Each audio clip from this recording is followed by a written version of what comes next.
प्रदेश में 10वीं और 12वीं कक्षा के नतीजे सामने आ चुके हैं। सीएम योगी आदित्यनाथ ने टॉप करने वाले छात्रों को ट्वीट करके बधाई दी है। सीएम ने कहा है कि कामना है कि आपकी कर्मठता और परिश्रम से आप सफलता के नए सोपान को चढ़ते रहें। सीएम ने छात्रों के उज्जवल भविष्य की कामना भी की।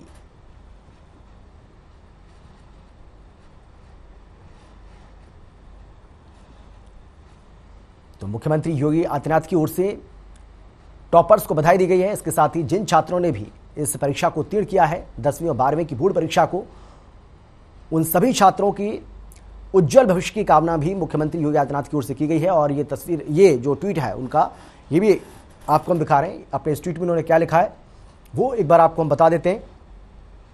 उन्होंने लिखा कि माध्यमिक शिक्षा परिषद उत्तर प्रदेश की 10वीं व 12वीं कक्षा की परीक्षा में प्रथम स्थान प्राप्तकर्ता विद्यार्थी क्रमशः श्री प्रिंस पटेल व सुश्री दिव्यांशी को हार्दिक बधाई और कामना है कि अपनी कर्मठता व परिश्रम से आप दोनों सफलता के नित नए सोपान पर चढ़ते रहें। तो ये ट्वीट मुख्यमंत्री योगी आदित्यनाथ की ओर से किया गया है और जो टॉपर्स हैं खासतौर पर उनको इस ट्वीट के जरिए उन्होंने बधाई दी है, जिसमें प्रिंस पटेल और दिव्यांशी का जिक्र मुख्यमंत्री की ओर से किया गया। यूपी में 10वीं बोर्ड की परीक्षा के नतीजे जारी कर दिए गए, जिसमें कन्नौज जिले के छात्र अनिकेत ने 10वीं बोर्ड की परीक्षा में प्रदेश में तीसरा स्थान लाकर मिसाल कायम की है। अनिकेत को 97% अंक के साथ ही प्रदेश की टॉप 10 मेरिट लिस्ट में टॉप 3 छात्रों में अपनी जगह बनाई। वहीं तिरवा क्षेत्र के रहने वाले अनिकेत के विद्यालय और परिजनों में खुशी की लहर है।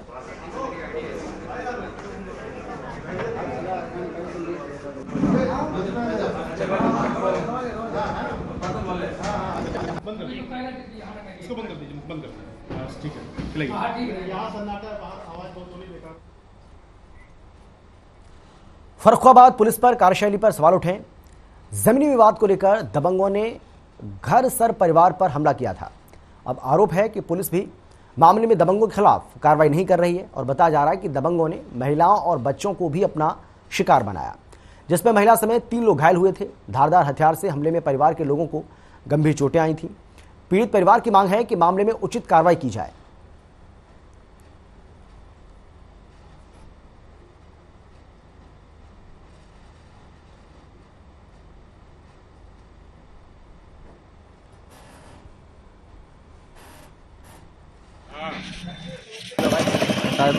लड़ाई हो गई। किसने मारा पीटा?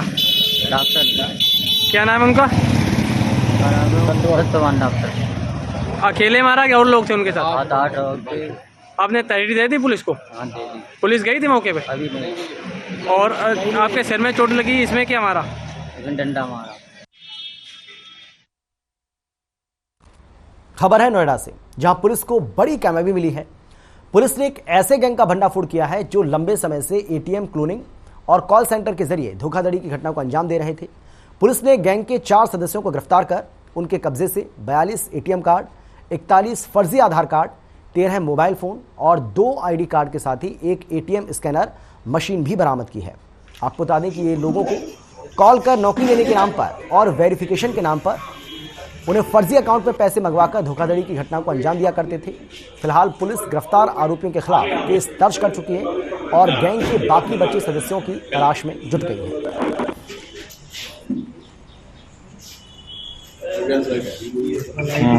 अरे वो उतनी आ रही है एसीपी 2 और सेक्टर 58 के इंस्पेक्टर की टीम को बहुत बड़ी सफलता मिली, जिसमें इन लोगों ने एक बहुत बड़े फ्रॉड गैंग को पकड़ा है। बेसिकली इसका एक मास्टरमाइंड है जो फर्जी बैंक अकाउंट्स खुलवाकर और एटीएम्स कहीं ना कहीं से प्रोक्योर कराकर उसमें बाहर से डिफरेंट प्रिटेक्स्ट पे लोगों से पैसे मंगवाता था अकाउंट में और उसके बाद उसका मिसयूज कर रहा था। हम लोगों ने सबसे पहले एक व्यक्ति को पकड़ा जिसके पास एक एटीएम था। उस एटीएम में पिछले 3 साल में जांच करने पर पता चला कि 2-2.5 साल में 34.5 लाख रुपए 34.5 लाख रुपीस का ट्रांजेक्शन हुआ है। उसकी जांच की गई और उसके बाद हम लोगों ने इस पूरे गैंग के 4 लोगों को अरेस्ट किया।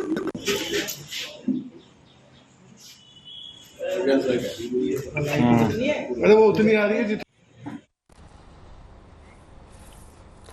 और चलिए अब एक खबर आपको बताते हैं जो कि मथुरा से आई है। मथुरा में किस तरीके से जेठ की ओर से एक महिला को परेशान किया जा रहा है, उसका ये मामला।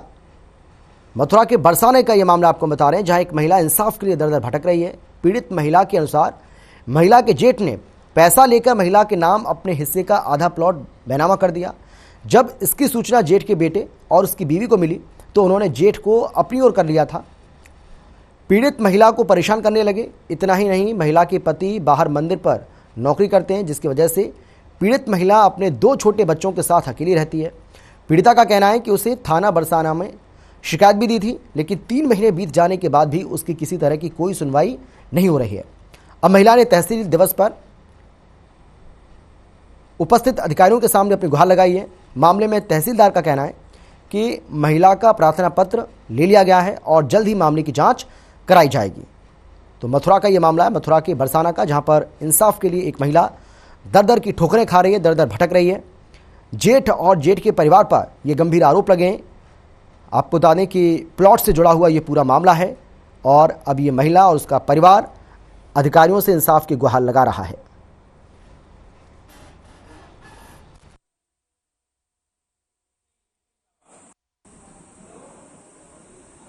आज तहसील दिवस में कुल 20 विभिन्न विभागों की कुल 20 शिकायतें प्राप्त हुई हैं, जिसमें कुछ का जो सामान्य शिकायतें थी उनका मौके पर निस्तारण कर दिया गया है और अन्य शिकायतों को विभाग के अनुसार माफ करके भेज दिया गया है। उनका ससमय नियमानुसार निस्तारण कर दिया जाएगा। और पिछले जो तहसील दिवस था उसमें लगभग 60 शिकायतें प्राप्त हुई थी हमको, जिसका लगभग सभी का निस्तारण कर दिया गया है। हमीरपुर में हाई टेंशन लाइन की चपेट में आने से 2 डंपरों में आग लग गई और आग इतनी भीषण थी कि उसने दूसरे डंपर को भी अपनी चपेट में ले लिया। वहीं आग लगने से एक ट्रक ड्राइवर की मौके पर ही जलकर मौत हो गई। डंपरों में आग लगने की सूचना पर पुलिस सहित फायर ब्रिगेड की टीम मौके पर पहुंची।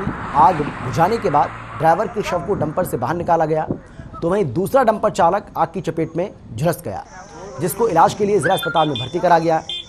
आपको बता दें कि टोला माफ गांव के पास मोरंग भरने के दौरान यह हादसा हुआ।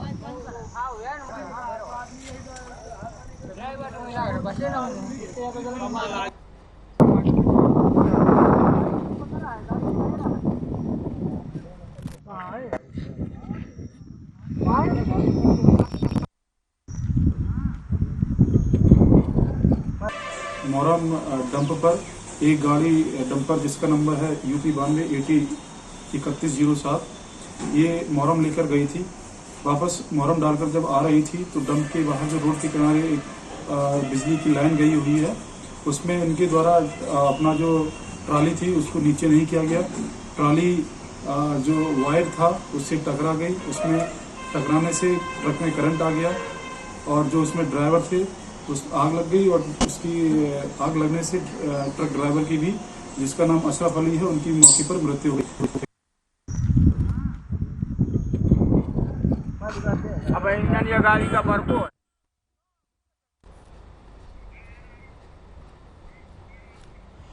राजधानी लखनऊ के दुबग्गा नवीन फल सब्जी मंडी से दुकानदार आम खरीदकर बाजार में बेचते हैं। उन व्यापारियों का कहना है कि मंडी से 40 से 50 किलो आम खरीद कर ले जाते हैं और पुलिस की ओर से ठेला नहीं लगाने दिया जाता। चोरी चुपके कारोबार करना पड़ रहा है, जिसके चलते भारी नुकसान भी हो रहा है।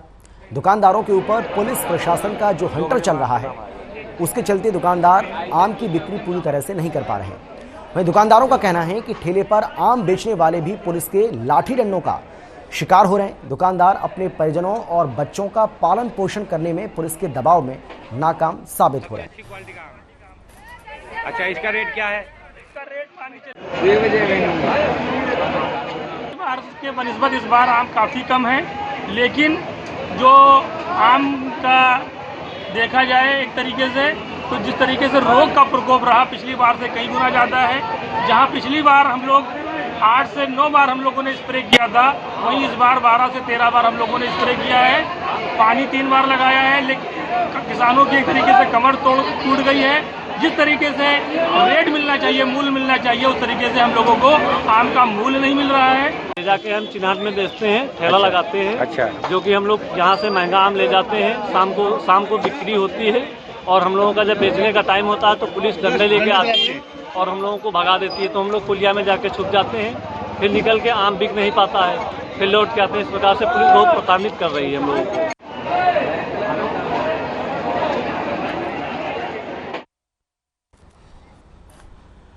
लखनऊ में महिलाबाद और काकोरी क्षेत्र में दशहरी आम की बगीचों में आम की पैदावार टोटल 25% हुई है। किसानों की आम की फसल में भारी नुकसान भी हुआ है, स्थिति बहुत ज़्यादा खराब है। वहीं लखनऊ के दुबग्गा नवीन फल सब्जी मंडी के अंदर जो किसान महिलाबाद काकोरी गांव से ग्रामीणों का एक नंबर आम लेकर आ रहे हैं, आम के रेट तो अधिक हैं लेकिन किसानों को नुकसान हो रहा है। महिलाबाद के किसानों ने बताया है कि भीषण गर्मी के चलते आम ज़्यादा बढ़ नहीं पाया और गिर गया। जो दवाइयां पेड़ों पर छिड़काव की जाती हैं उन दवाइयों ने अपना असर नहीं दिखाया और इसके चलते आम की पैदावार सिर्फ 25% हुई। व्यापारी 700 के रेट के हिसाब से आम खरीद रहे हैं और मंडी में टोटल 1 कैरेट की कीमत 800 के आसपास लगा रहे हैं, जिसमें व्यापारी को बड़ा नुकसान झेलना पड़ रहा है।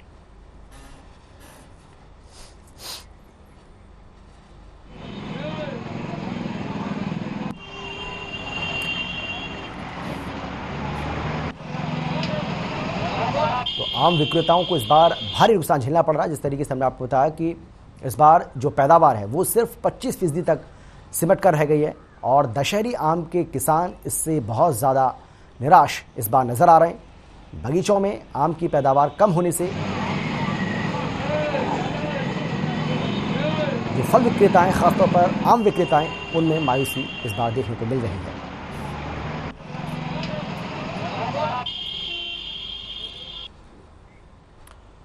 और अब खबर है कानपुर से, जहां भारतीय कंपनी सचिव संस्थान कानपुर चैप्टर ने हाफ डे वर्कशॉप का आयोजन किया। कैलाशनाथ श्रीधर, वरिष्ठ कंपनी सेक्रेटरी, मुख्य वक्ता CS दीपक कुकरेचा ने दीप प्रज्वलित कर और ICSI मोटो सॉन्ग गाकर कार्यक्रम का शुभारंभ किया। इस मौके पर CS Vaibhav Agnihotri, vice chairman CS Gopesh Sahu और पूर्व चेयरमैन CS मनोज कुमार यादव सहित कई लोग मौजूद रहे। आपको बता दें कि कार्यक्रम का संचालन CS ध्रुव टंडन ने किया।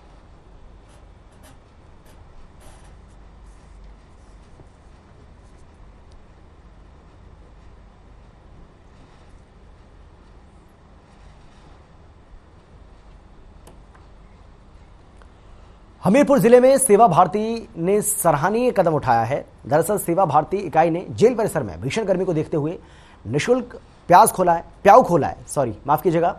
यहाँ पर सैकड़ों की संख्या में प्रतिदिन लोग आते हैं। वहीं सेवा भारती की निःशुल्क प्याऊ का जेल अधीक्षक अनिल कुमार गौतम ने उद्घाटन किया। जेल अधीक्षक ने लोगों को शीतल जल पिलाकर निःशुल्क प्याऊ का उद्घाटन किया है। इस कार्यक्रम में जेल स्टाफ सहित सेवा भारती की पूरी नगर इकाई मौजूद रही।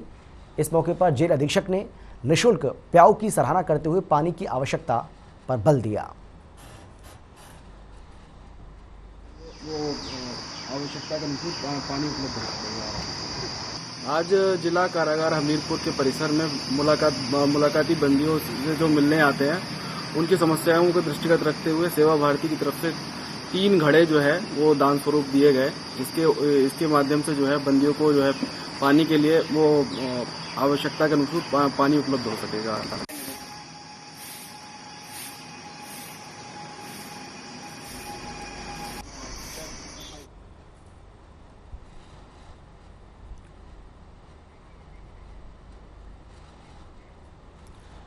हमीरपुर में दिल दहला देने वाला मामला सामने आया है। घटना मोदहा थाना क्षेत्र के अड़तारा गांव की है, जहां बीमारी से तंग आकर एक होमगार्ड कर्मी ने कुएं में रस्सी से फांसी लगाकर खुदकुशी कर ली। वहीं ग्रामीणों की सूचना के चलते मौके पर पहुंची पुलिस ने शव को बरामद कर पोस्टमार्टम के लिए भेज दिया है। साथ ही मामला दर्ज कर पुलिस आगे की कार्रवाई में जुट गई है।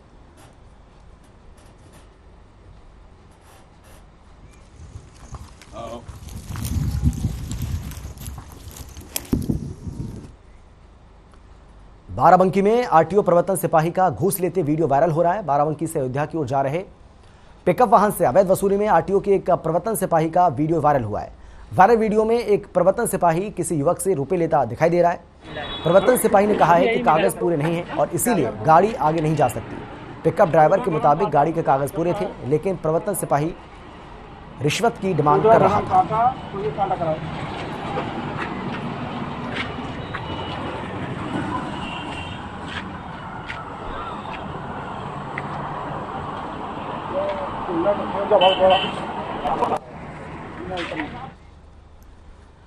जालौन में राजमिस्त्री ठेकेदारों की कार्यशाला का आयोजन किया गया, जिसमें आए विशेषज्ञों ने ठेकेदारों को भवन निर्माण संबंधी तकनीकी जानकारियां दी और इस कार्यशाला में माई सेम के विशेषज्ञ और दर्जनों ठेकेदार शामिल हुए, जिसमें भवन निर्माण में प्रयोग होने वाले उच्च क्वालिटी की सामग्री की जानकारी दी गई। इस मौके पर माई सेम के बुंदेलखंड प्रभारी विनय श्रीवास्तव ने कहा कि सभी ठेकेदार भवन निर्माण में उच्च क्वालिटी के सीमेंट का प्रयोग करें, जिससे कि भवन को मजबूती मिल पाए।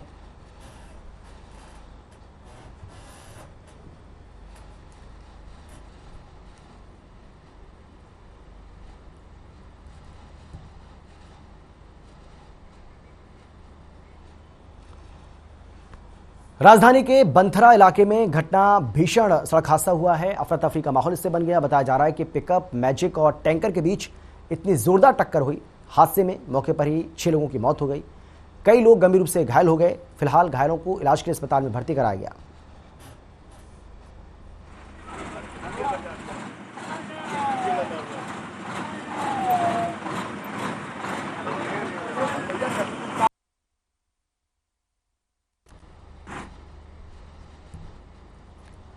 लखनऊ में पुलिस की लापरवाही का मामला सामने आया है, जिसके चलते दबंग बाहुबलियों के हौसले बुलंद हैं। मामला दुबग्गा थाना के तहत अंधी की चौकी का है, जहां 10 टायर वाला ट्रक चोरी की लकड़ी काकोरी के हलवापुर गांव की तरफ आ रहा था, जिसमें ओवरलोड लकड़ी भरी हुई थी। वहीं चौकी पर पुलिस के ना होने के चलते चोरी की लकड़ी से ओवरलोड ट्रक बिना रोक टोक के निकल गया। सूत्रों की माने तो जितने भी गैर कानूनी काम दबंग बाहुबली करते हैं, उस वक्त चौकी पर पुलिस मौजूद नहीं होती।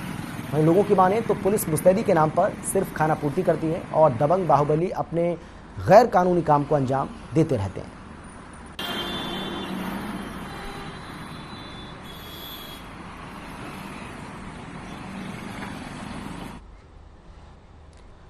पीलीभीत में मिट्टी के अवैध खनन का मामला सामने आया है, जहां सूचना पर खाक सराय गए तहसीलदार के साथ खनन करने वालों ने जमकर बदतमीजी की। पुलिस को देखकर आरोपी भाग निकले। इस दौरान तहसीलदार की ओर से थाना गजरौला में नामजद करते हुए जानलेवा हमले और इसके साथ ही अन्य धाराओं में मुकदमा दर्ज किया गया। इन सबके बीच बरखेड़ा के विधायक स्वामी पूर्णानंद भी मौके पर पहुंच गए और खनन माफियाओं के खिलाफ बड़ी कार्रवाई करने को लेकर 2 घंटे थाने में बैठे रहे। साथ ही विधायक स्वामी प्रवक्ता नंद का एक वीडियो भी वायरल हो रहा है, जिसमें वो ये कहते दिखाई दे रहे हैं कि अपने क्षेत्र के राज्य मंत्री जो कहेंगे वो करेंगे। उन्होंने मौके पर आरोपियों के खिलाफ FIR दर्ज करवा दी।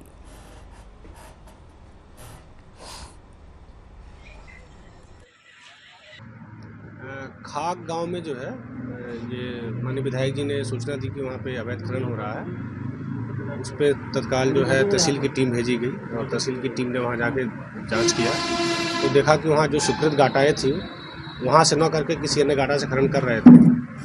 उसमें कुछ ट्रैक्टर टाली उन्होंने भगा ले गए और जेसीबी भगा ले गई, लेकिन कुछ ट्रैक्टर टालियाँ पकड़ी गई हैं जो थाने में बंद करा दी गई हैं और 3 जो है मुलजिमों के खिलाफ जो है FIR दर्ज कराई, तहसीलदार ने खुद कराई है। और उस क्षेत्र में जितने भी अवैध खनन हुए हैं उनका सर्वे करके उसकी रिपोर्ट जो है वो जिलाधिकारी महोदय को भेजने के लिए निर्देशित कर दिया गया है। हाँ, आज मैंने कई दिनों से मेरे संज्ञान में ऐसा था कि बड़े रूप में खनन किया जा रहा है। परमिशन 3 फीट की होती है और वहाँ 14-14 फीट गहरा खनन हो रहा है। मैं लोगों की बात सुनता रहा। आज मैं सराय सुंदरपुर आया, एक बच्चे नदी में डूब गए तो उसमें मैं लगा रहा। तो मैंने सोचा क्यों ना हम इसका भी मौके पर जाकर मुआयना करें। मैं वहाँ पर पहुँचा तो मैंने देखा, मेरे होश उड़ गए। वहाँ पर सैकड़ों बीघे ज़मीन में 20-20 फीट गहरे गड्ढे बना दिए गए हैं और जब उनसे परमिशन मांगी गई तो कोई उनके पास परमिशन नहीं थी। मैंने DM साहब को फ़ोन किया, SDM साहब को फ़ोन किया, तहसीलदार साहब को बोला, SHO गजरौला को बोला, मौके पर अधिकारियों को बुलाया। माननीय तहसीलदार साहब पहुँचे वहाँ पर मौके पर, पुलिस भी पहुँची पीछे से लेकिन देर से पहुँची। उसके बाद मैंने कहा इनको सीज करना है तो मैं थोड़ा आगे बढ़ा, उन्होंने ट्रैक्टर और मशीन को लेके भागे वो।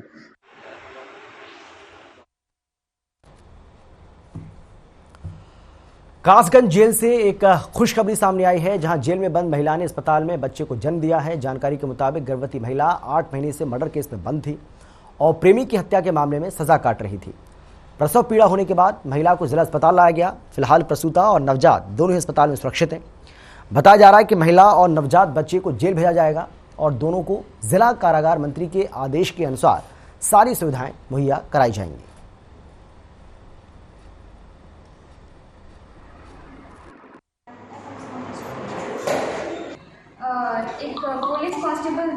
ममता नाम के एक मरीज को लाया गया था 15 तारीख को, जो प्रसव की पीड़ा में आई थी। उसके बाद कल उसका 16 तारीख को करीब 8 बजे के करीब एक पुत्र हुआ, जो कि उससे पहले भी इसके 2 बच्चे थे और जच्चा और बच्चा दोनों अभी स्वस्थ हैं, अभी हमारे यहाँ भर्ती हैं। जिला कारागार कासगंज में निरुद्ध महिला बंदी, विचाराधीन बंदी ममता वाइफ ऑफ ब्रजेश, जो दिनांक 19/10/21 से बंद थी। कल दिनांक 16 जून को प्रातः लगभग 8 साढ़े 8 बजे के आसपास उनको जिला अस्पताल में उन्होंने पुत्र रत्न को जन्म दिया है। महिला बंदी और बच्चा दोनों स्वस्थ हैं और अभी तक वो जिला अस्पताल में ही हैं और उनका पूरा ध्यान रखा जा रहा है। कारागार में आने पर महिला बंदी और बच्चे का, जैसा कि हमारे माननीय कारागार मंत्री जी के भी निर्देश हैं कि महिला बंदियों के साथ रहने वाले बच्चों और नए पैदा होने वाले बच्चों का विशेष ध्यान रखा जाए, तो उस बालक को घर के अनुरूप सारी सुविधाएं दी जाएंगी।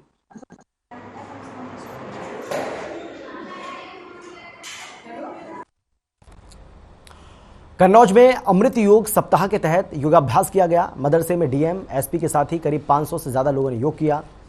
योग के बाद डीएम ने मदरसा परिसर में वृक्षारोपण भी किया, साथ ही योग को लेकर मदरसा छात्रों को जागरूक किया। डीएम ने कहा कि बेहतर जीवन के लिए योग करना बहुत जरूरी है।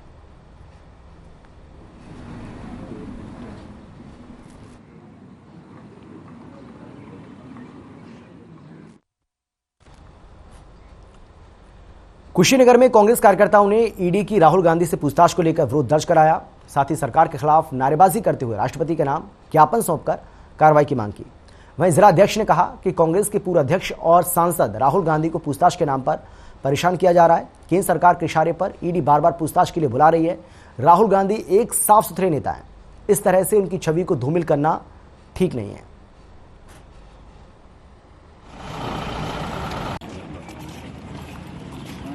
और भारतीय राष्ट्रीय कांग्रेस के पूर्व अध्यक्ष श्री राहुल गांधी जी को नेशनल हेराल्ड मामले में बेवजह परेशान किया जा रहा है ईडी द्वारा पूछताछ के लिए, और यह सब केंद्र सरकार के इशारे पर हो रहा है। हमारी यह मांग है कि बेवजह हमारे नेता की छवि धूमिल न करें और ईडी को महामहिम राष्ट्रपति महोदय के से हम मांग करते हैं कि वो केंद्र सरकार को इस भ्रष्ट कार्रवाई के लिए रोकें और ईडी को निर्देशित करें कि हमारे नेता की छवि को धूमिल करने के लिए बार बार बुलाकर पूछताछ ना करें, जबकि इस मामले में हमारे नेता निर्दोष हैं। कहीं से इस मामले से उनका। लखनऊ के हजरतगंज में एक बार फिर से तेज रफ्तार का कहर देखने को मिला है। बताया जा रहा है कि लोहिया पथ पर एक तेज रफ्तार कार बेकाबू होकर पलट गई और इस हादसे में कार सवार 3 लोग घायल हो गए। सूचना पाकर मौके पर पहुंची पुलिस ने घायलों को नजदीकी अस्पताल में भर्ती कराया।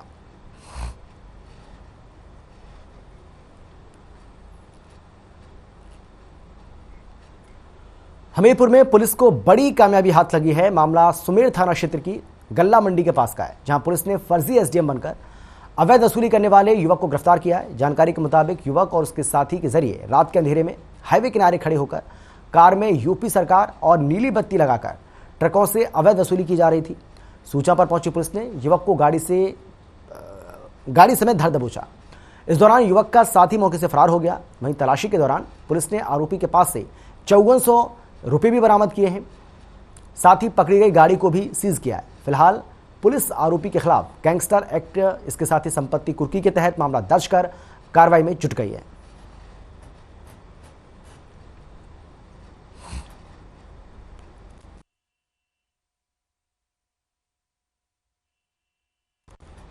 और फिलहाल इतना ही। छोटे से ब्रेक के बाद फौरन लौटेंगे। आप देखते रहिए हर खबर।